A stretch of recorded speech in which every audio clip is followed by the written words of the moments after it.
But actually ಇಲ್ಲಿ ಬಂದು ನೋಡಿದಾಗ ಫುಲ್ ಕಂಪ್ಲೀಟ್ ಆಪೋಸಿಟ್ ಇದ್ದಿತ್ತು. ಆ ಗಾಡಿ ಯಾವಾಗ ಬಂತು ಯಾವಾಗ ಹೋಯ್ತಂತೂ ಗೊತ್ತಿಲ್ಲ. ಈ ಸೈಡಿಂದ ನೋಡ್ತಾ ಗೊತ್ತಾಗುತ್ತೆ ಇದು ಎಂಟಾರ್ಕ್ ಅಂತ. ಇವಾಗ 150cc ಸೆಗ್ಮೆಂಟ್ ಸ್ಟ್ರಾಂಗರ್ ಆಗಿದೆ. ಹೇಗೆ? ಈಗ TVS ಅವರು ಈ ರೇಸಿಗೆ ಎಂಟರ್ ಆಗ್ತಿದ್ದಾರೆ ಅವರ ಎಂಟಾರ್ಕ್ ಜೊತೆ. ಹೌದು, ಈಗ ಎಂಟಾರ್ಕ್ 150cc ಜೊತೆ ಬರುತ್ತೆ. ಇದು ಅವರ ಗಾಡಿ. ಈಗ ಪಾಯಿಂಟಿಗೆ ಬರೋಣ. ಈ ಸೆಗ್ಮೆಂಟಲ್ಲಿ ಎಷ್ಟು ಗಾಡಿಗಳಿದೆ? ಏರಾಕ್ಸ್ ಆಯಿತು, ಎಪ್ರಿಲಿಯಾ ಆಯಿತು, ಝೂಮ್ ಆಯಿತು. ಇಷ್ಟೇ ಗಾಡಿಗಳು ಈ ಸೆಗ್ಮೆಂಟಲ್ಲಿರೋದು. ಯಾಕೆ? ಡಿಮಾಂಡ್ ಇಲ್ಲ, ಪ್ಲಸ್ ಜಾಸ್ತಿ ಕಾಂಪಿಟೇಷನ್ಸು ಇಲ್ಲ. ಜಾಸ್ತಿ ಜನ ಬೈ ಮಾಡೋದು 110cc 125cc ಅಷ್ಟೇ. ಈ ಸೆಗ್ಮೆಂಟಿಗೆ TVS ಅವ್ರು ಎಂಟರ್ ಆಗಿ ಆ ಡಿಮಾಂಡನ್ನು ಕ್ರಿಯೇಟ್ ಮಾಡ್ತಾರಾ, ಆ ಹೈಪನ್ನು ಕ್ರಿಯೇಟ್ ಮಾಡ್ತಾರಾ ನೋಡೋಣ. ಇದ್ರ ಬಗ್ಗೆ ಇಂಟ್ರೆಸ್ಟಿಂಗ್ ಪಾಯಿಂಟ್ಸ್ ಇದೆ, ಫ್ಯಾಕ್ಟ್ಸ್ ಇದೆ. ಫುಲ್ ವಿಡಿಯೋ ನೋಡಿ, ಪ್ರೈಸಿಂಗ್ ಕೂಡ ಹೇಳ್ತೀನಿ. ನನ್ನ ಹೆಸರು Ralwin, welcome to Flywheel Kannada.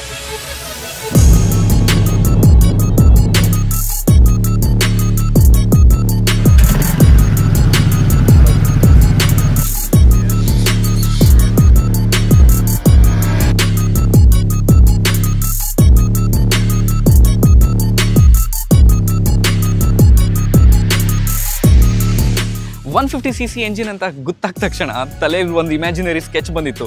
Muscular ಆಗಿರುತ್ತೆ, ಫುಲ್ ದೊಡ್ಡದಾಗಿರುತ್ತೆ, ಅಲ್ಲಿಲ್ಲಂತ ಕಾಸ್ಮೆಟಿಕ್ ಚೇಂಜಸ್ ಇರುತ್ತೆ ಅಂತ. ಬಟ್ ಆ್ಯಕ್ಚುಲಿ ಇಲ್ಲಿ ಬಂದು ನೋಡಿದಾಗ ಫುಲ್ ಕಂಪ್ಲೀಟ್ ಆಪೋಸಿಟ್ ಇದ್ದಿತ್ತು. ಎಂಟಾರ್ಕ್ 125 ಸಿಲೋವೇಟ್ ಏನಿದೆ ಅದೇ ಇಲ್ಲೇ ಕ್ಯಾರಿ ಫಾರ್ವರ್ಡ್ ಆಗ್ತಿದೆ.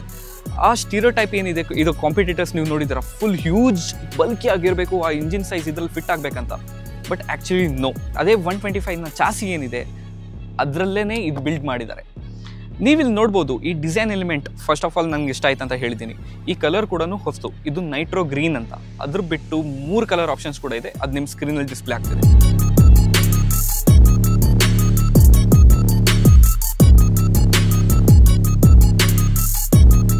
ಇವಾಗ ಡಿಸೈನ್ ಎಲಿಮೆಂಟ್ ಬಗ್ಗೆ ಮಾತಾಡೋದಾದ್ರೆ ಇದು ಒಂದು ಏರೋ ಹೆಡ್ ಡಿಸೈನ್ ಅಂತ ಅವ್ರು ಹೇಳ್ತಾರೆ. ಶಾರ್ಪ್ ಎಡ್ಜಸ್ ಇದೆ, ಶಾರ್ಪ್ ಲುಕ್ಸ್ ಕೊಡ್ತಾ ಇದೆ. ನೀವು ಆಲ್ಮೋಸ್ಟ್ ಎಲ್ಲ ಗಾಡೀಸಲ್ಲಿ ನೋಡಿದ್ದೀರಾ, ಹೆಡ್ ಲ್ಯಾಂಪ್ಸ್ ಏನಿದೆ ಅದು ಫ್ರಂಟ್ ಇಲ್ಲಿ ಪ್ಲೇಸ್ ಆಗಿರುತ್ತೆ ಅಥವಾ ಇಲ್ಲಿ ಪ್ಲೇಸ್ ಆಗಿರುತ್ತೆ. ಬಟ್ ಇವರು ಯೂನಿಕ್ ಪ್ಲೇಸ್ ಮಾಡಿದ್ದಾರೆ. ಇಲ್ಲಿ ನಿಮಗೆ bulb shape LED head lamp ಸಿಗುತ್ತೆ. ಇದು ಹೈ ಬೀಮಿಗೆ ಮಾತ್ರ ಯೂಸ್ ಆಗೋದು. ನೆಕ್ಸ್ಟ್ ನಿಮಗೆ ಸೀಕ್ವೆನ್ಷಿಯಲ್ ಇಂಡಿಕೇಟರ್ ಸಿಗುತ್ತೆ, ಪ್ಲಸ್ ಹೆಡ್ ಲ್ಯಾಂಪ್ಸ್ ಕೂಡ ಇದು ಲೋ ಬೀಮಿಗೆ ಮಾತ್ರ ಯೂಸ್ ಆಗೋದು. ಮತ್ತು ಈ ಎಲಿಮೆಂಟ್ ನೀವು ಏನು ನೋಡ್ತಿದ್ದೀರಾ, ಇದು ಬರೀ ಕಾಸ್ಮೆಟಿಕ್ಸ್ ಡಿಸೈನ್ ಎಲಿಮೆಂಟ್ ಮಾತ್ರ ಅಲ್ಲ, ಇದು ಏರೋಡೈನಮಿಕ್ಸಿಗೆ ಕೂಡ ಹೆಲ್ಪ್ ಆಗುತ್ತೆ. ನಿಮಗೆ ಫ್ರಂಟ್ ಹೈಡ್ರಾಲಿಕ್ ಸಸ್ಪೆನ್ಷನ್ ಸಿಗುತ್ತೆ, ಪ್ಲಸ್ ಡಿಸ್ಕ್ ಬ್ರೇಕ್ ಸಿಗುತ್ತೆ. ಇದರಲ್ಲೂ ಕೂಡ ಫ್ರಂಟ್ ನಿಮಗೆ ಸಿಂಗಲ್ ಚಾನೆಲ್ ABS ಅನ್ನು ಕೊಟ್ಟಿದ್ದಾರೆ. ಇದು 150 ಸ್ಕೂಟರ್ ಆಗಿರೋದ್ರಿಂದ ಕಂಪಲ್ಸರಿ ಮ್ಯಾಂಡೇಟ್ ಆಗಿ ಸಿಂಗಲ್ ಚಾನೆಲ್ ABS ಅಂತೂ ಕೊಡಲೇಬೇಕು. ಇದನ್ನು ಇವ್ರು ಫ್ರಂಟಲ್ಲಿ ಫಿಟ್ ಮಾಡಿದ್ದಾರೆ. ಯಾಕೆಂದರೆ ಇವ್ರು ಹೇಳೋ ಪ್ರಕಾರ ಬ್ರೇಕಿಂಗ್ ಮಾಡಿದಾಗ ಮೆಜಾರಿಟಿ ಆಫ್ ದ ಫೋರ್ಸ್ ಏನಿದೆ ಅದು ನಿಮಗೆ ಫ್ರಂಟಲ್ಲಿ ಬರುತ್ತೆ. ಆವಾಗ ಫ್ರಂಟ್ ಬ್ರೇಕಿಂಗ್ ಸ್ವಲ್ಪ ಚೆನ್ನಾಗಿರ್ಬೇಕಂತ ಅದಕ್ಕೆ ಫ್ರಂಟ್ ಅವರು ಡಿಸ್ಕ್ ಬ್ರೇಕ್ ಕೊಟ್ಟಿದ್ದಾರೆ, ಹಿಂದೆ ಡ್ರಮ್ ಬ್ರೇಕ್ ಕೊಟ್ಟಿದ್ದಾರೆ. ಈ ಸೈಡಿಂದ ನೋಡ್ತಾ ಗೊತ್ತಾಗುತ್ತೆ ಇದು ಎಂಟಾರ್ಕ್ ಅಂತ. ಯಾಕೆಂದರೆ ಸೈಡಿಂದ ಏನೂ ಚೇಂಜಸ್ ಬರಲ್ಲ. ಎಂಟಾರ್ಕ್ 125 ಚಾಸಿಸ್ ಮೇಲೆ ಬಿಲ್ಡ್ ಆಗಿದೆ, ಹಾಗಾಗಿ ಇದರ ಮೇಲೆ ಕಾಸ್ಮೆಟಿಕ್ ಚೇಂಜಸ್ ಬರಲ್ಲ. ನಿಮಗೆ ಎಂಟಾರ್ಕ್ ಅಂತ ಒಂದು ಬ್ಯಾಜಿಂಗ್ ಇದೆ. ಈ ಬ್ಯಾಜಿಂಗ್ ಗ್ಲೋಯಿಂಗ್ ಇದೆ, ಯಾಕೆಂದರೆ ಇದು ಹೊಸ ಸೀರೀಸ್ 150ದು, ಪ್ಲಸ್ ನಿಮಗೆ ಇದು ಹೊಸ ಕಲರ್ ಆಪ್ಷನ್ಸ್ಗಳಲ್ಲಿ ಬರುತ್ತೆ. ಇಲ್ಲಿ ಫುಟ್ ರೆಸ್ಟ್ ಆಗಲಿ, ಇಲ್ಲಿ ಫ್ರಂಟ್ ಸ್ಟೋರೇಜ್ ಆಗಲಿ, ಅಂಡರ್ನಿತ್ ದ ಸೀಟ್ ಸ್ಟೋರೇಜ್ ಆಗಲಿ ಬದಲಾವಣೆ ಇಲ್ಲ. ನಿಮಗೆ 22 ಲೀಟರ್ಸ್ ಆಫ್ ಸ್ಟೋರೇಜ್ ಸಿಗುತ್ತೆ underneath the seat, plus USB charging option ಕೂಡ ಸಿಗುತ್ತೆ. ಅದು ನಿಮಗೆ 125cc ಇದ್ದಿತ್ತು, ಇದರಲ್ಲೂ ಸಿಗುತ್ತೆ. ನಿಮಗೆ ಮೇಜರ್ ಡಿಫ್ರೆನ್ಸ್ ಬರೋದು ಒಂದು ಹಿಂದ್ಗಡೆ.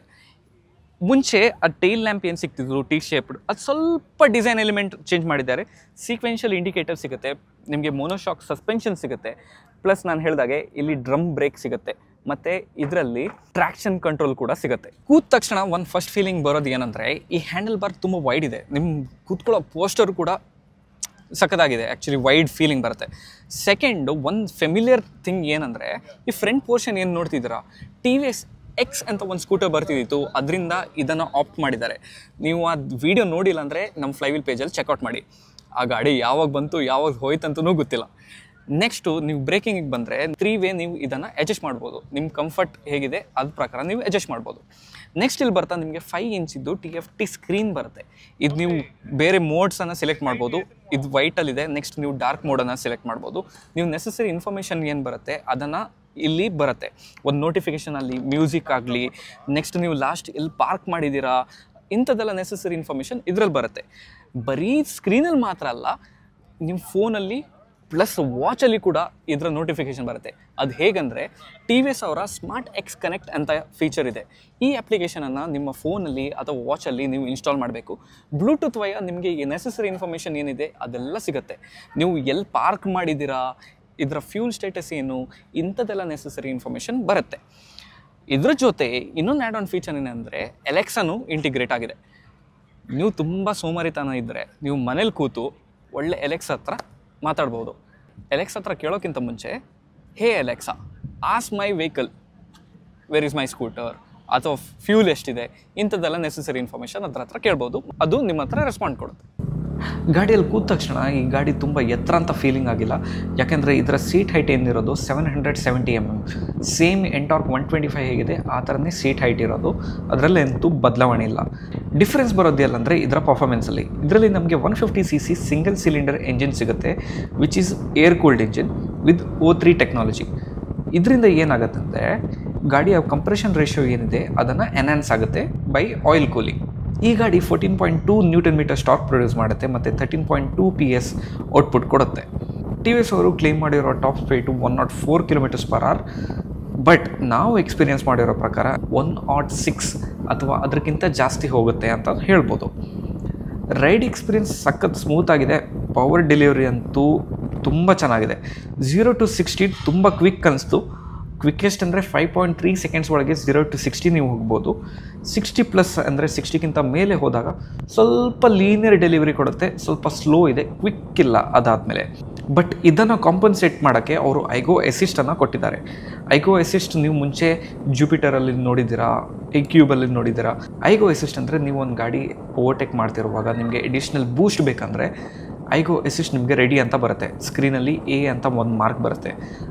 ಆವಾಗ ನೀವು ಆ್ಯಕ್ಸಿಲೇಟ್ರನ್ನು ಕೊಟ್ಟರೆ ಎಡಿಷ್ನಲ್ ಟಾರ್ಕ್ ಸಿಗುತ್ತೆ, ಓವರ್ಟೇಕೆಲ್ಲ ಮಾಡೋಕ್ಕೆ ಈಸಿ ಆಗುತ್ತೆ. ಇದರಲ್ಲಿ 2 ಮೋಡ್ ಇದೆ. ಒಂದು ಬಂದುಬಿಟ್ಟು ಸ್ಟ್ರೀಟು, ಇನ್ನೊಂದು ರೇಸ್ ಮೋಡ್ ಅಂತ.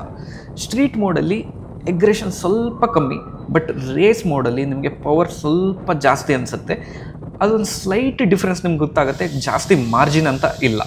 ಬಟ್ ನೀವು ಆನ್ ದ ಗೋ ಈ 2 ಮೋಡನ್ನು ಸ್ವಿಚ್ ಮಾಡ್ಬೋದು. ಇದು ಬಿಟ್ಟು ಬ್ರೇಕಿಂಗಲ್ಲಂತೂ ಬೇರೆ ಮಾತಿಲ್ಲ. ಆನ್ ಪಾಯಿಂಟ್ ಬ್ರೇಕಿಂಗ್ ಇದೆ. ಬ್ರೇಕಿಂಗಲ್ಲಂತೂ ನಾನಂತೂ ಒಂದು ಕಡೆ ಪ್ಯಾನಿಕ್ ಬ್ರೇಕಿಂಗ್ ಮಾಡಿದ್ದೀನಿ. ಟ್ರ್ಯಾಕ್ಷನ್ ಕಂಟ್ರೋಲ್ ಇದ್ರಲ್ಲಿ ಸಿಗುತ್ತೆ, ABS ಥ್ರೂ ಇದೆ. ಸೊ ಎಷ್ಟು ಆರಾಮಾಗಿ ಬ್ರೇಕ್ ಆಗುತ್ತೆ ಅಂದರೆ, ಯೂಶ್ವಲಿ ನೀವು ಪ್ಯಾನಿಕ್ ಬ್ರೇಕಿಂಗ್ ಮಾಡಿದಾಗ ಗಾಡಿ ಎಲ್ಲ ಫುಲ್ ಅಲ್ಲಾಡುತ್ತೆ ಮತ್ತು ನೀವು ಸ್ಟೇಬಲ್ ಆಗಿರಲ್ಲ. ಬಟ್ ಇದರಲ್ಲಿ ನಾನು ಪ್ಯಾನಿಕ್ ಬ್ರೇಕಿಂಗ್ ಮಾಡಿದೆ ಮತ್ತು ಸ್ಟೇಬಲ್ ಆಗಿ ಆರಾಮಾಗಿ ಹೋಗಿ ನಿಂತ್ಕೊಳ್ತು.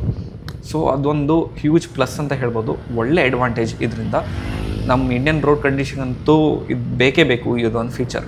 ಈ ಗಾಡಿಯ ಓವರಾಲ್ ವೆಯ್ಟ್ 115 kg. ಹಾಗಾಗಿ ಈ ಗಾಡಿಯನ್ನು ಈಸಿಯಾಗಿ ಮನೂವರ್ ಮಾಡ್ಬೋದು, ಏನೂ ತೊಂದರೆ ಇಲ್ಲದೆ. ನಾನು 80 km ಸ್ಪೀಡಲ್ಲಿ ನಾನು ಜಿಗ್ಜ್ಯಾಕ್ ಮಾಡ್ತಿದ್ದೆ, ಏನೂ ತೊಂದರೆ ಬಂದಿಲ್ಲ, ತುಂಬ ಈಸಿ ಆಯಿತು. ಹಾಗಾಗಿ ನನಗೆ ಈ ಟ್ರ್ಯಾಕಲ್ಲಿ ಕಾರ್ನರಿಂಗ್ ಮಾಡೋಕ್ಕೆಲ್ಲ ಸ್ವಲ್ಪ ಈಸಿ ಆಯಿತು. ಬಟ್ ದಯವಿಟ್ಟು ನಮ್ಮ ರೋಡಲ್ಲಂತೂ ಕಾರ್ನರಿಂಗ್ ಎಲ್ಲ ಮಾಡೋಕ್ಕೆ ಹೋಗಬೇಡಿ, ಸ್ಟಂಟ್ಸ್ ಎಲ್ಲ ಮಾಡೋಕ್ಕೆ ಹೋಗಬೇಡಿ. ಓವರಾಲ್ ಈ ಗಾಡಿಯ ಪರ್ಫಾರ್ಮೆನ್ಸ್ ಬಗ್ಗೆ ಹೇಳೋದಾದರೆ TVS ಅವರು ಒಂದು ಪ್ರಾಮಿಸಿಂಗ್ ವೆಹಿಕಲನ್ನು ಕೊಟ್ಟಿದ್ದಾರೆ ಅಂತ ಹೇಳ್ಬೋದು. ಈಗ ನಾನು ಫೈನಲ್ ವರ್ಡಿಕ್ಟ್ ಕೊಡ್ತೀನಿ. ಈ ಗಾಡಿ ನೀವು ಪರ್ಫಾರ್ಮೆನ್ಸ್ ನೋಡಾಯಿತು, ಡಿಸೈನ್ ಎಲಿಮೆಂಟ್ ನೋಡಾಯಿತು. ಬೇಸಿಕ್ಲಿ ಒಂದು ಕಸ್ಟಮರ್ ಪರ್ಚೇಸ್ ಮಾಡೋಕ್ಕಿಂತ ಮುಂಚೆ ಗಾಡಿಯಲ್ಲಿ ಏನೇನು ಎಲಿಮೆಂಟ್ ನೋಡ್ತಾರೆ. ಈಗ 150 ಇದರ ಪ್ರೀವಿಯಸ್ 125 ಏನಿತ್ತು ಅದರಿಂದ ಅಪ್ಗ್ರೇಡ್ ಆಗಬೇಕು ತಾನೆ. ಫೀಚರ್ಸ್ ಅಪ್ಗ್ರೇಡ್ ಆಗಬೇಕು, ಫೀಚರ್ಸ್ ಇದೆ. ಸ್ಟೋರೇಜ್ ಬೇಕು, ಸ್ಟೋರೇಜ್ ಇದೆ. ಬಟ್ 150 ಅಂದಾಗ ಸ್ವಲ್ಪ ಜಾಸ್ತಿ ಇರಬೇಕಿದ್ದಿತ್ತು, ಬಟ್ ಅದಿಲ್ಲ. ನೆಕ್ಸ್ಟ್ ಪರ್ಫಾರ್ಮೆನ್ಸ್ ಕೂಡ ಅಪ್ಗ್ರೇಡ್ ಇದೆ. 4th one pricing. ನನ್ನ ಗೆಸ್ ಏನಂದರೆ ಇದು 1.3 ಒಳಗಡೆ ಪ್ಲೇಸ್ ಮಾಡಿದರೆ ಒಂದು ಸ್ವೀಟ್ ಸ್ಪಾಟ್ ಅಂತ ಹೇಳ್ಬೋದು.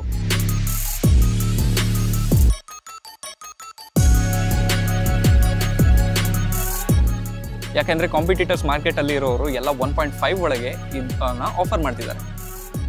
ಬಟ್ 1.3 ಒಳಗೆ ಆಫರ್ ಮಾಡಿದರೆ it could be a best pricing ಮತ್ತು ಇದೊಂದು ಸ್ವೀಟ್ ಸ್ಪಾಟ್ ಅಂತ ಹೇಳ್ಬೋದು.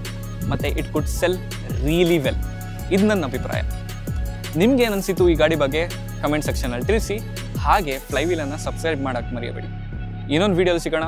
Ralvin signing off. ಬಾಯ್.